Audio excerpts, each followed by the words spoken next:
اعوذ باللہ من الشیطان الرجیم بسم اللہ الرحمن الرحیم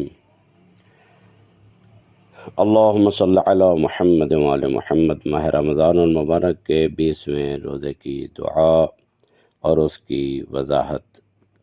بسم اللہ الرحمن الرحیم اللہم افتح لی فیہ ابواب الجنان واغلق عنی فیہ ابواب النیران ووفقنی فیہ لتلاوت القرآن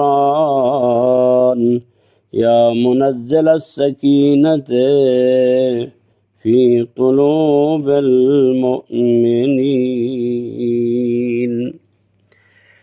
اے پروردگارہ، اس روزے کے صدقے میں میرے لیے جنت کے دروازے کھول دے اور دوزخ کے دروازے بند کر دے۔ مجھے قرآن مجید کی تلاوت کی توفیق عطا فرما۔ اے مومنین کے دلوں میں سکون و آرام نازل کرنے والی ذات، خدا اس دن میرے لیے جنت کے دروازے کھول دے۔ ہمیشہ کی جنت میں داخلے کا راستہ نیک اعمال، خدا اور رسول کی پیروی، فرائض کی ادائیگی اور محرمات سے پرہیز، لوگوں کی خدمت اور ظلم سے بچنا ہے۔ یہ راستہ سب کے لیے کھلا ہے، اور جو کوئی بھی ان اعمال کو انجام دینے کی توفیق پائے وہ اپنی خواہش اور مراد تک پہنچ جائے گا۔ پیغمبر اکرم صلی اللہ علیہ وآلہ وسلم نے فرمایا، جنت والوں کی 7 نشانیاں ہیں: خوش روئی، ذکر کرنے والی زبان، سخاوت والا ہاتھ، عاجز دل، کثرت سے نماز پڑھنا، مکمل روزہ رکھنا، اور ہر اس شخص کو سلام کرنا جس سے ملاقات ہو۔ اسی طرح حضور صلی اللہ علیہ وآلہ وسلم نے خطبہ شعبانیہ میں ارشاد فرمایا، اے لوگو، ماہ مبارک رمضان میں جنت کے دروازے تم پر کھول دیے گئے ہیں۔ اللہ سے دعا کرو کہ وہ تم پر بند نہ ہوں، اور جہنم کے دروازے تم پر بند کر دیے گئے ہیں۔ اللہ سے دعا کرو کہ وہ تم پر کھلنے نہ پائیں۔ بعض روایات میں جنت کے 8 دروازے اور جہنم کے 7 دروازے بیان کیے گئے ہیں۔ یہ دروازوں کی تعداد نہ تو داخل ہونے والوں کی کثرت کی وجہ سے ہے اور نہ ہی یہ محض رسمی بات ہے، بلکہ در حقیقت یہ مختلف عوامل کی طرف اشارہ ہے جو انسان کو یا تو جنت کی طرف لے جاتے ہیں یا جہنم کی طرف۔ دراصل ہر دروازہ ایک ایسے عمل کی علامت اور نشانی ہے جو انسان سے صادر ہوتا ہے۔ امیر المومنین علیہ السلام نے نہج البلاغہ میں ارشاد فرمایا، جہاد جنت کے دروازوں میں سے ایک دروازہ ہے جسے اللہ نے اپنے خاص بندوں کے لیے کھولا ہے۔ ایک اور روایت میں ارشاد فرماتے ہیں، جنت کے دروازوں میں سے ایک دروازہ باب المجاہدین کہلاتا ہے، اور مجاہدین اسی ہتھیار کے ساتھ جنت میں داخل ہوں گے جس کے ساتھ انہوں نے جہاد کیا تھا، اور فرشتے ان کا استقبال کریں گے۔ قرآن کریم پرہیزگاروں کے بارے میں ارشاد فرماتا ہے، جنت کے دروازے ان پر کھول دیے جائیں گے۔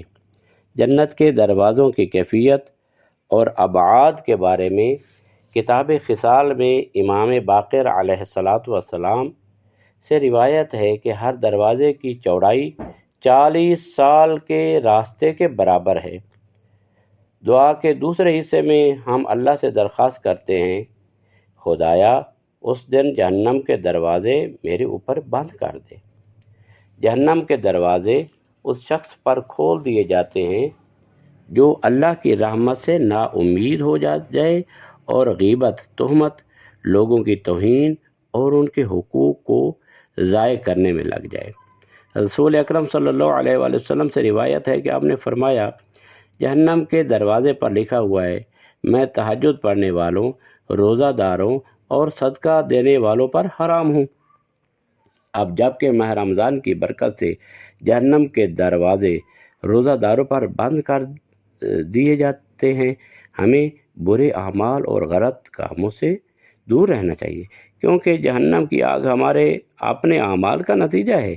ہمیں غور کرنا چاہیے کہ کیا ہمارے اعمال جہنم کی آگ کے ایندھن کا باعث بن رہے ہیں یا جنت میں داخلے کے لیے راستہ ہموار کر رہے ہیں۔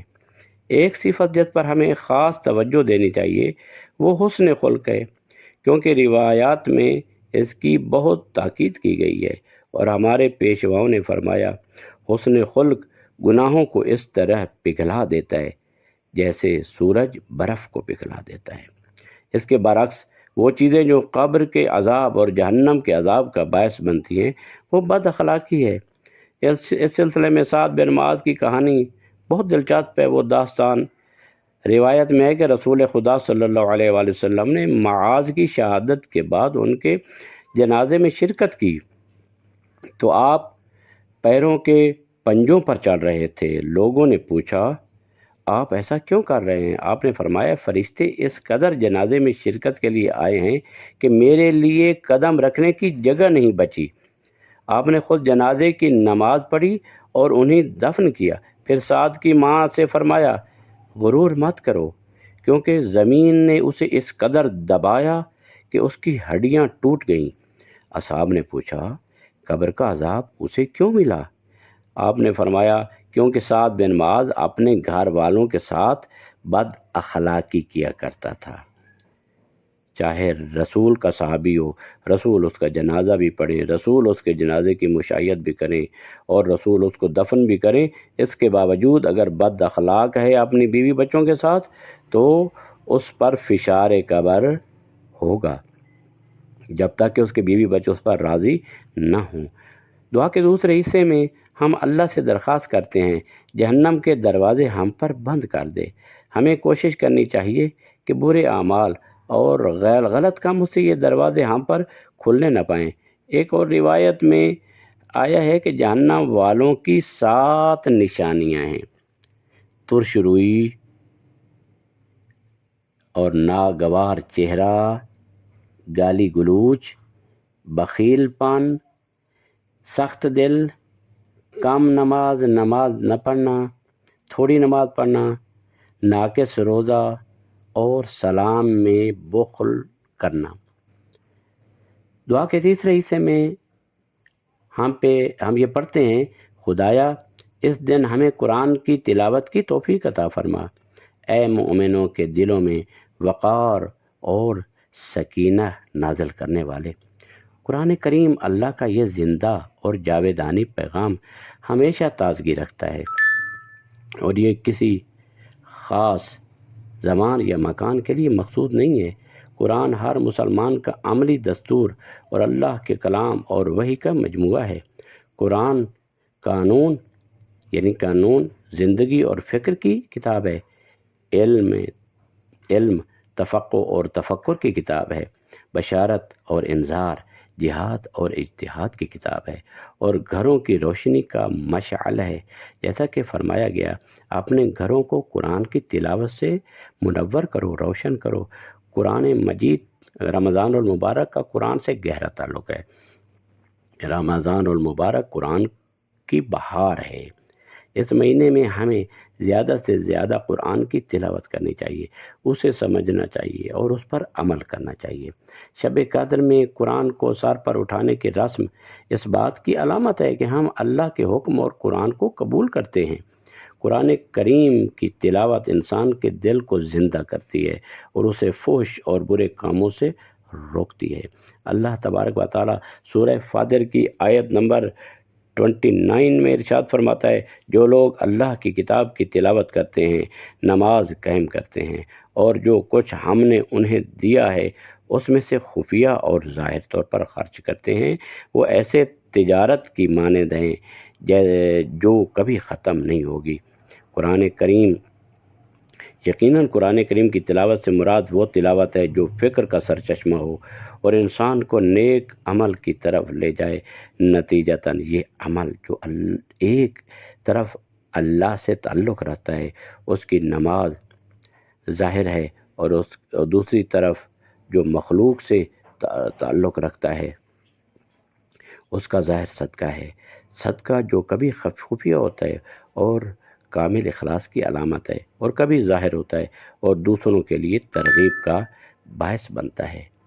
قرآن کا یہ وعدہ اس لیے ہے کہ معاملہ اللہ کے ساتھ ہے، اور جو کوئی قرآن پڑھے، نماز قائم کرے اور اللہ کی راہ میں خرچ کرے، وہ ایسے اجر کا مستحق ہوگا۔ پیغمبر اکرم صلی اللہ علیہ وآلہ وسلم قرآن کی تلاوت کی اہمیت کے بارے میں فرماتے ہیں، تم پر قرآن کی تلاوت لازم ہے، کیونکہ اس کی تلاوت گناہوں کا کفارہ، جہنم سے بچاؤ اور عذاب سے امان کا باعث بنے گی۔ اسلام کے ابتدائی دور میں قرآن پڑھنے والوں کو خاص اہمیت دی جاتی تھی، اس لیے پیغمبر اکرم صلی اللہ علیہ وآلہ وسلم نے یمن کی طرف ایک وفد بھیجا جس کی قیادت ایک نوجوان کے پاس تھی۔ وفد کے ایک فرد نے سوال کیا، جبکہ اس کی عمر ہم سے کم ہے، وہ ہمارا رہنما کیسے ہو سکتا ہے؟ تو آپ نے فرمایا، کیونکہ وہ قرآن کا قاری ہے۔ پیغمبر اکرم صلی اللہ علیہ وآلہ وسلم نے اس طرح قرآن کے قاری کے بلند مقام کو اپنے پیروکاروں کے سامنے واضح کیا۔ اس دعا کو پورا کرنے کے لیے ہمیں روزانہ مسلسل قرآن کی چند آیات کی تلاوت کرنی چاہیے اور ان پر غور کرنا چاہیے، اور اپنے بچوں کو بھی سکھانا چاہیے کہ وہ قرآن کو اپنی زندگی کا نمونہ بنائیں، تاکہ شاید اس طرح ہم قرآن پر سے مادیت کے غبار کو صاف کر سکیں۔ پیغمبر اکرم صلی اللہ علیہ وآلہ وسلم فرماتے ہیں، تم میں سے ہر وہ شخص جو چاہتا ہے کہ اللہ اس سے بات کرے، اسے قرآن پڑھنا چاہیے۔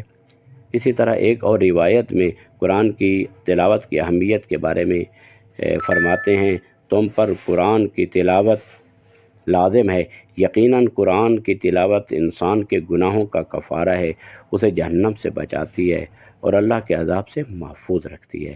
ایک اور روایت میں بھی ہے، اے میرے بیٹے، قرآن کی تلاوت سے غافل مت ہونا، یقیناً قرآن کریم دل کو زندہ کرتا ہے اور فحش برے کاموں اور دوسروں پر ظلم سے روکتا ہے۔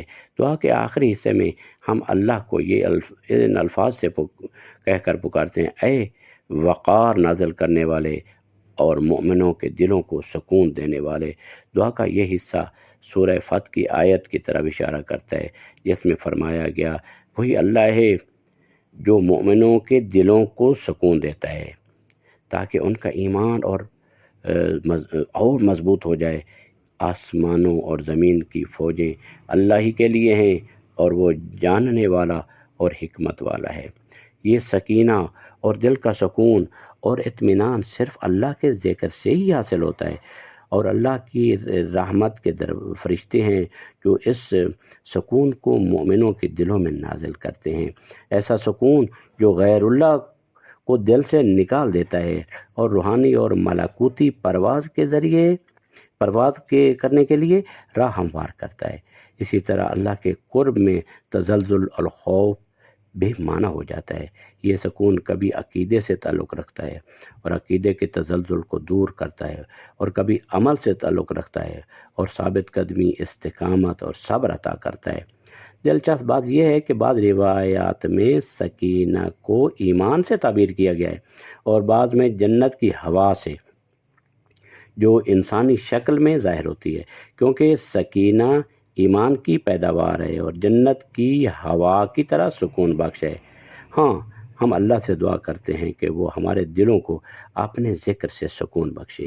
مومن کبھی بھی خود کو مشکلات کے میدان میں تنہا نہیں پاتا، بلکہ وہ ہمیشہ اللہ کی حمایت کو اپنے اوپر محسوس کرتا ہے اور فرشتوں کی مدد کو اپنے وجود کے ساتھ محسوس کرتا ہے۔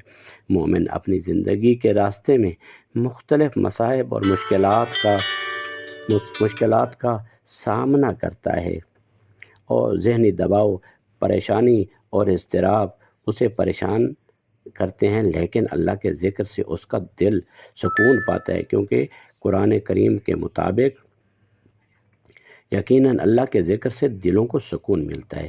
اس سلسلے میں یہ دلچسپ کہانی سنانا بے جا نہ ہوگا۔ ایک شخص بیان کرتا ہے کہ میں اپنے دوست کے ساتھ سفر میں تھا کہ ہم حجاز کے صحرا میں کھو گئے۔